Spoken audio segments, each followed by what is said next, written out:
Hello बच्चों। तो कैसे हैं आप लोग? उम्मीद है आपकी होली अच्छी गई होगी। जी सर, इस बार तो हमने कई मज़े किए। चलो, बहुत बढ़िया। अब हम फिर से अपनी पढ़ाई शुरू करते हैं। तो आज मैं आपको एक केस के बारे में बताना चाहता हूँ। इस केस का नाम है विष्णु तिवारी केस। और ये बड़ा ही इम्पोर्टेंट केस है, इसलिए आप लोग ध्यान से सुनिएगा। तो विष्णु सिलावन गांव और उत्तर प्रदेश का रहने वाला था।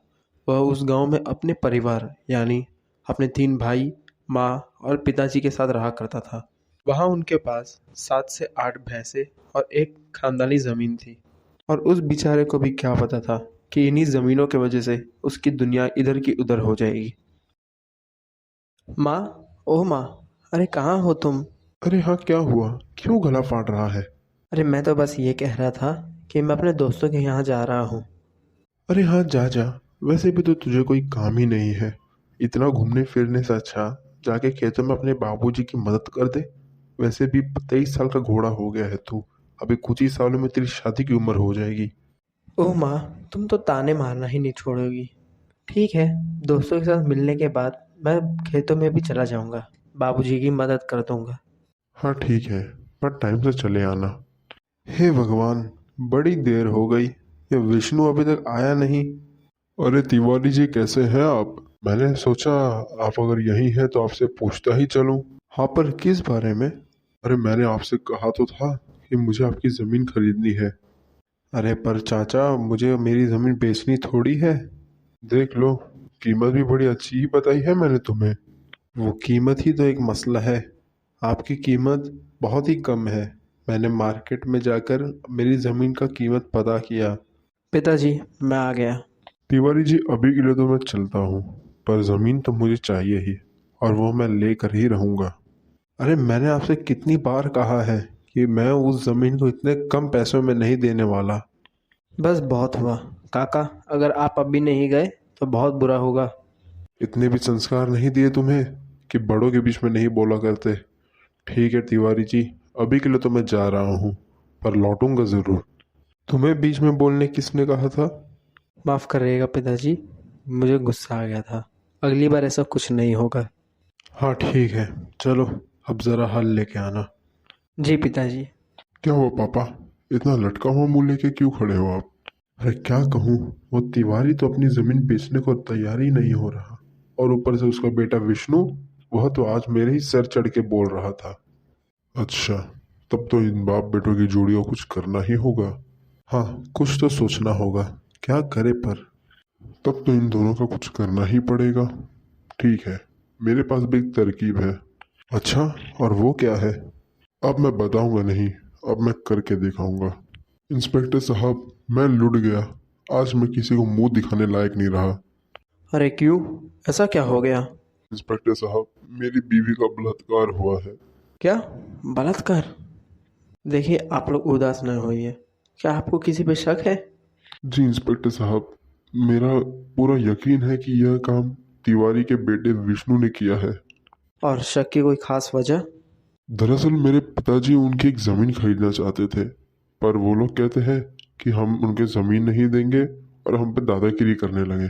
जब मैंने विरोध किया तो ये हो गया। देखिए, आप लोग अभी चिंता ना करें। मैं अभी उन्हें सबक सिखाता हूँ। आप लोग थोड़ी देर के लिए बाहर बैठिए। अरे विष्णु, अब आगे का क्या सोचा है तुमने? वैसे तो पिताजी कुछ खास नहीं सोचा, पर यही सोच रहा था क्यों ना गांव में अपनी कोई दुकान डाल दूं, जैसे कोई राशन की दुकान। इरादा तो नेक है, पर इसके लिए पैसे कहाँ से आएंगे? हाँ भाई तिवारी जी, आपका बेटा विष्णु तिवारी है कि नहीं? जी सर, मैं ही विष्णु हूँ। कहिए, क्या बात है? एक तो बलात्कार करता है और ऊपर से हमसे ही पूछता है क्या बात है। ये आप क्या कह रहे हैं सर? मेरा बेटा ऐसे घिनौनी हरकत नहीं कर सकता। तिवारी जी, आपका बेटा क्या कर सकता है और क्या नहीं, ये जानने नहीं आया हूँ मैं यहाँ। और तू तू तो चल बेटा मेरे साथ, तुझे तो मैं सबक सिखाता हूँ। पिताजी मुझे बचाइए, मैंने कुछ गलत नहीं किया। सर रुक जाइए, आपसे भले ही कोई चूक हुई होगी। अब मैं क्या करूँगा? गांव वालों से क्या कहूँगा? देखा पिताजी, मेरा तरकीब काम कर ही गया। कोर्ट ने भी विष्णु को सजा सुना दी है। वाह बेटा, मान गया तेरे दिमाग को। अब आप देखिए मैं उनके साथ क्या करता हूँ, और वो ज़मीन तो मैं ही लूँगा। बेटा तू चिंता मत करना, तुझे छुड़ाने के लिए मैं अच्छे से अच्छा वकील करूँगा। मेरे साथ ही ऐसा क्यों हुआ पिताजी? मेरी तो कोई गलती भी नहीं थी। बेटा तू बस हिम्मत मत हार, मैं जल्द लौटूंगा। पर आप वकील करेंगे कैसे? हमारे पास तो इतने पैसे भी नहीं हैं। चिंता मत कर, मैंने अपनी ज़मीन बेच दी है। अरे कोई ज़मीन अपने बच्चों से बढ़कर होती है क्या? पर पिताजी वो तो हमारी पुश्तैनी ज़मीन थी। अरे ऊपर वाले ने चाहा तो ज़मीन वापस से आ जाएगी, पर एक बार बेटा गया तो वह थोड़ी वापस आने वाला है। अरे भाई, सुना है कि तिवारी जी ने अपनी ज़मीन बेच दी अपने बेटे को बचाने के लिए। हाँ भाई सही तो सुना है, पर जो भी हो ये तो उन्हीं के कर्मों के फल हैं। ऐसा भी किसी दिन हो जाएगा, ये तो बलात्कार करने से पहले सोचना चाहिए था कि नहीं? हाँ, ये तो तुमने सही कहा।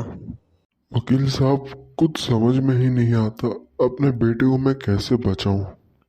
मेरे तो सभी पैसे भी खत्म हो चुके हैं। अब तो बस आपसे ही गुजारिश है, आप हमारी कुछ मदद करिए। तिवारी जी, आप सीधे खड़े होइए और मेरे सामने प्लीज़ मत झुकिए। आपने तो देखा ही है कि अब तक हमने भी कोर्ट में काफ़ी कुछ कर लिया, पर कोई नतीजा ही नहीं निकल रहा है। आज पूरे 3 साल हो चुके हैं विष्णु को जेल गए हुए, पर हमारे केस अभी भी वही का वही है। कोई भी ठोस सबूत नहीं मिल पा रहा है हमें हमारे केस के लिए। और जहाँ तक रही पैसों की बात, अरे चलिए मैं एक बार के लिए अपनी फ़ीस भी भूल जाऊँ, पर फिर भी आगे कानूनी कार्रवाई के लिए भी पैसे लगेंगे। उसका प्रबंध आप कहाँ से करेंगे? तो क्या करूं वकील साहब, मैं अपने बेटे को छोड़ भी तो नहीं सकता। हाँ तिवारी जी, मैं समझ सकता हूँ, पर आप भी समझिए, आपके और भी 3 बेटे हैं, आपका भी एक परिवार है। अब उनका भी थोड़ा ख्याल रख लीजिए। अब तो भगवान ही जाने मेरे बेटों का क्या होगा।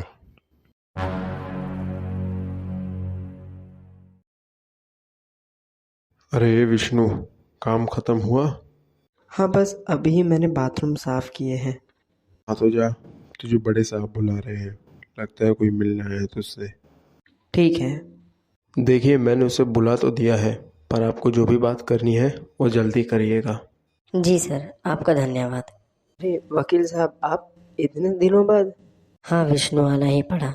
तुम्हें एक समाचार देना था। क्या हुआ वकील साहब, सब ठीक तो है ना? बेटे यही तो बताना था कि अब तुम्हारे माता और पिताजी दोनों ही इस दुनिया में नहीं रहे। क्या? पर कब, कैसे? और मुझे तो किसी ने इस बारे में बताया भी नहीं।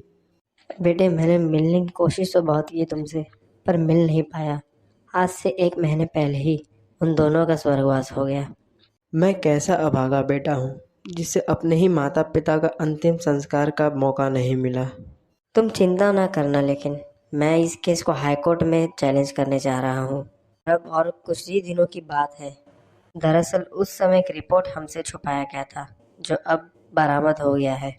और अब तुम देखना मैं क्या करता हूँ। तो जज साहब, जैसे कि रिपोर्ट्स आपके डेस्क पे हैं, उसमें ये साफ दिया गया है कि मेरे क्लाइंट मिस्टर विष्णु तिवारी ने 20 साल पहले कोई बलात्कार नहीं किया था, बल्कि उनके ऊपर झूठा केस किया गया था और सबूत भी मिटाए गए थे। फिर भी मेरे क्लाइंट को 20 साल से सज़ा सहना पड़ा, वो भी उस गुनाह का जो कभी उन्होंने किया ही नहीं। And with this said I rest my case.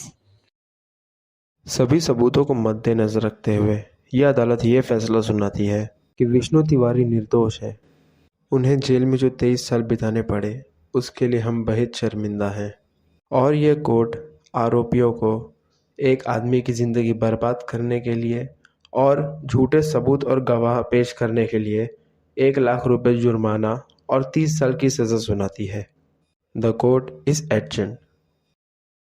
शुक्रिया वकील साहब, इतने सालों के बाद मैं रिहा हो पा रहा हूँ आपके बदौलत।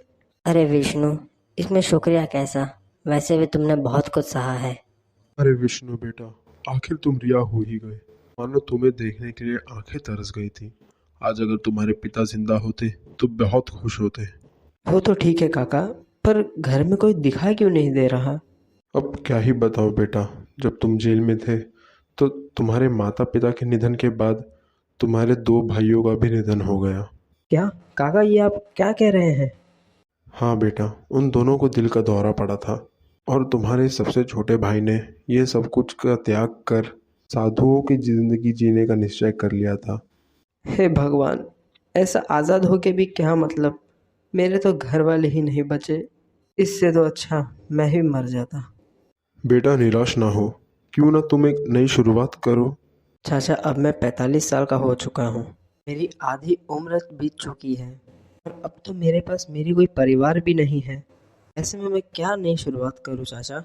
मुझसे तो मेरा सब कुछ ही छीन गया है। न जाने अब मेरा क्या होगा। हे भगवान, विष्णु को इन सब से निकलने की शक्ति देना। तो देखा बच्चों, ज़मीन के लालच में क्या क्या हो सकता है। पर मास्टर जी, ये तो विष्णु के साथ बहुत ही गलत हुआ। बेटा, जो होना था वो तो हो गया था। अब इसमें क्या ही गलत क्या ही सही। और मुझे याद है कि विष्णु तिवारी ने एक इंटरव्यू में बताया था कि अक्सर उसे जेल में ख्याल आता था कि वह आत्महत्या कर ले। पर उसके सपने में माता रानी स्वयं आके कहती थी कि बेटा, कोई भी ऐसा वैसा कदम मत उठाना और हौसला रख, सब ठीक हो जाएगा। यही मेरा आप लोगों से कहना है बच्चों, आप लोग भी खूब पढ़ो और देश के एक अच्छे नागरिक बनो।